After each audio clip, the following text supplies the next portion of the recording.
আল্লাহর কসম, সৌদি আরবকে কিছু বলার একবার চিন্তা করবেন। আপনাদের একটা জিনিস দেখাই, এই দেখেন কি পরিমাণ পানির বোতল, কোল্ড ড্রিঙ্কস, বিস্কিট, চকলেট, এইখানে খাবার মাত্র খাইয়ে রাখলাম।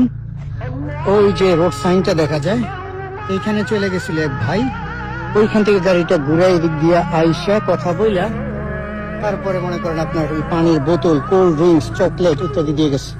ওই যে খাবার দেখতেছেন, এই খাবার দিয়ে গেছে হচ্ছে এক বাবা এক মেয়ে।